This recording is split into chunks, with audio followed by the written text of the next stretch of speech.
आखिर ये मर्दाना कमजोरी का इतना ज्यादा मसला क्यों आ रहा है? क्या आप भी एक मेल हैं और ये 7 गलतियां कर रहे हैं? तो ये वीडियो आपके लिए है। अस्सलाम वालेकुम, मेरा नाम डाइटिशियन हफ्सा नजीर अहमद है और आज हम बात करने वाले हैं मैन फर्टिलिटी पे। बहुत सारे कपल्स जो हैं वो आजकल हमें क्लिनिक पे आके विजिट करते हैं जब भी वो बेबी प्लान कर रहे होते हैं। उसमें सबसे पहले तो जो है वो बहुत सारा हमारा सोशल टैबू है कि मेल अपने टेस्ट स्टार्ट में नहीं करवाते। तो आपने इस चीज से बिल्कुल भी नहीं घबराना। सबसे पहले तो ये बिल्कुल नॉर्मल है क्योंकि मेन फर्टिलिटी में जो है वो बहुत सारे पैरामीटर्स आ जाते हैं। जब हम टेस्ट की बात करते हैं तो सीमन एनालिसिस एक और चीज है जहां डायरेक्ट जरासीमों का टेस्ट किया जाता है। अगर उसमें बहुत ज्यादा मसला आ रहा है तो उसमें सबसे पहले आपने ब्लड के हार्मोन टेस्ट करवाने हैं, जिसमें सीरम टेस्टोस्टेरोन आ जाता है, एलएच आ जाता है, एफएसएच आ जाता है। उसके साथ साथ जो है मेन में भी प्रोलैक्टिन के लेवल चेक करना बहुत ज्यादा जरूरी होते हैं। इसके अलावा विटामिन डी डेफिशिएंसी बहुत बड़ा रीजन बन चुका है मेन इनफर्टिलिटी का, जिसमें स्पर्म काउंट भी कम होता है। इसके साथ साथ आपकी फिजिकल परफॉर्मेंस भी बहुत ज्यादा इफेक्ट होती है। Last but not least thyroid profile. बहुत सारे मेल्स जो हैं उनकी थायराइड प्रोफाइल खराब होने की वजह से जो है वो मेन फर्टिलिटी का प्रॉब्लम उनको आ सकता है। तो आपने अगर आपको इस तरह का कोई भी मसला हो रहा है तो सबसे पहले रीजन फाइंड आउट करना है कि आपको इस प्रॉब्लम का जो है वो वजह क्या बन रही है। इसमें सबसे पहली तो जो 7 गलतियां हैं जो आपकी हार्मोन हेल्थ को बुरी तरह तबाह कर रही है, उसमें सबसे पहली और सबसे कॉमन मिस्टेक है वो कि जो कि ओबेसिटी है, यानी कि मोटापा। बहुत सारे मर्द ऐसे हैं जिनको डायरेक्ट तो मोटापा नहीं होता, लेकिन उनके पेट पे बहुत ज्यादा फैट आना शुरू हो जाता है, यानी कि सिर्फ और सिर्फ पेट का फैट है, बाकी उनको किसी किस्म का मोटापा नहीं है। वो नॉर्मल वेट पे भी है। तो ये एक बहुत बड़ा रीजन बन सकता है मर्दाना कमजोरी का, क्योंकि जैसे ही पेट पे फैट होगा फौरन से जो आपके पेट के ऑर्गन्स हैं उसमें फैट की वजह से इन्फ्लेमेशन होना शुरू हो जाएगी, लिवर फैटी होना शुरू हो जाएगा। जैसे ही लिवर फैटी होगा ट्राइग्लिसराइड्स बढ़ेंगे, आपकी बॉडी में इन्फ्लेमेशन आएगी। इसका कहीं ना कहीं इफेक्ट आपके हॉर्मोन्स पे डायरेक्ट या इनडायरेक्ट होना शुरू हो जाता है। तो सबसे पहले अगर आप बेबी प्लान कर रहे हैं तो आपने कोशिश करनी है कि आपने अपने आप को ओबेसिटी नहीं होने देनी और पेट पे फैट नहीं आने देना। नंबर 2, जो कि बहुत ज्यादा मिस्टेक हमारे यहाँ की जाती है, वो सबसे बड़ा फैक्टर स्मोकिंग का है। मैंने अपनी क्लिनिकल प्रैक्टिस में इन 10 से 12 सालों में जो चीज सबसे ज्यादा मेल में ऑब्जर्व की है, जिनके स्पर्म काउंट तो बिल्कुल पूरा बन रहा होता है, जब भी हम उनका सीमेन एनालिसिस करवाते हैं तो सम टाइम ऐसे मेल्स भी हैं जिनमें 230 मिलियन तक स्पर्म काउंट आ रहा होता है। लेकिन प्रॉब्लम क्या होता है, सारे के सारे स्पर्म ऑक्सीडाइज हो रहे होते हैं बॉडी में।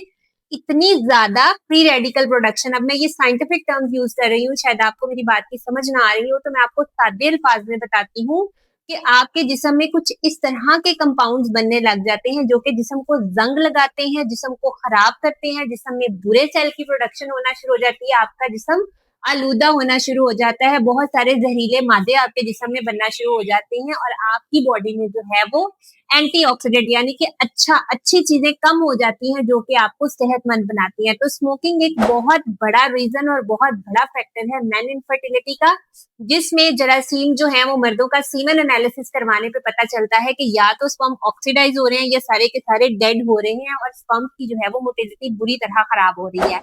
नंबर 3, जो कि आजकल ट्रेंड बहुत ज्यादा कॉमन है, एनर्जी ड्रिंक्स का। इसमें डिफरेंट किस्म की ये रेड कलर की ड्रिंक्स आती हैं जो मेल पी के सोचते हैं कि हमारा तो बहुत ज्यादा सेक्सुअल परफॉर्मेंस एनहांस हो जाएगी और हमें एनर्जी आ जाएगी। तो वो टेम्परेरीली कैफीन बूस्ट अप होता है, जिसकी वजह से आप सिर्फ वक्ती तौर पे बहुत ज्यादा एनर्जेटिक फील करते हैं, लेकिन इसका जो लॉन्ग टर्म इस्तेमाल है वो आपकी फर्टिलिटी को बुरी तरह इफेक्ट करता है। ये कैफीन लॉन्ग टर्म आपकी बॉडी को एक तो डिपेंडेंट करती है और दूसरा, जब आप ये नहीं लेंगे तो आपकी एनर्जी लेवल बहुत ज्यादा लो हो जाएंगे और ये बहुत बुरी तरह से आपके स्पर्म को ऑक्सीडाइज करता है और पस सेल्स आपके स्पर्म्स में आना शुरू हो जाते हैं।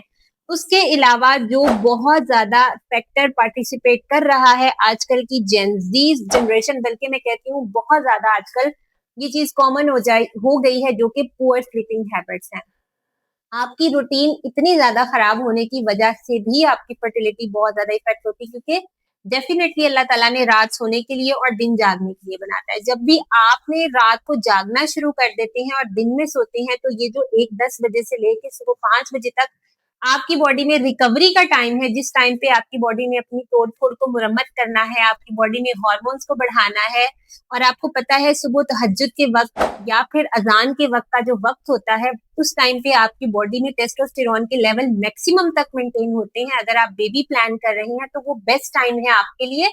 आप सुबह जल्दी उठे, उस टाइम पे आपकी बॉडी मैक्सिमम हार्मोन प्रोड्यूस करती है, क्योंकि आप जब 6 से 7 घंटे की नींद पूरी लेके उठेंगे, तो आपकी बॉडी में बिल्कुल भी ऑक्सीडेशन जो है वो ज्यादा नहीं होगी, बल्कि कम हो जाएगी और आपकी बॉडी बहुत अच्छा रिस्पॉन्स देना शुरू कर देगी। अगर आपको थोड़ा बहुत जरासीमों का मसला है, यानी कि आपका सीमेन एनालिसिस थोड़ा सा डिक्लाइन है या आपके हार्मोन थोड़े से डिक्लाइन है, सिर्फ ये एक आदत अगर आप ठीक कर लेंगे, टाइम से सोने लग जाएंगे, तो इंशाल्लाह ताला आप इन सारे प्रॉब्लम्स को जो है वो ठीक कर सकते हैं, सिर्फ एक इस आदत से। उसके बाद जो सबसे ज्यादा कॉमन प्रॉब्लम है वो हीट एक्सपोजर है। आजकल बॉयज हैं, बहुत ज्यादा टाइट कपड़े पहनते हैं या बहुत ज्यादा टाइट पैंटीज पहनते हैं, या आपका इस तरह का काम है कि सारा दिन आपको हीट में रहना पड़ता है। इसमें स्क्रोटम या टेस्टिकल बहुत बुरी तरह से डैमेज हो सकते हैं, आपकी डक्ट्स ब्लॉक हो सकती हैं और इसमें आपको बहुत बड़ा मसला आ सकता है, जो कि आपकी फर्टिलिटी को, स्पर्म को इफेक्ट कर सकता है, कि आपके जो एजोस्पर्मिया तक का आपको प्रॉब्लम हो सकता है, कि आपके स्क्रोटम से जो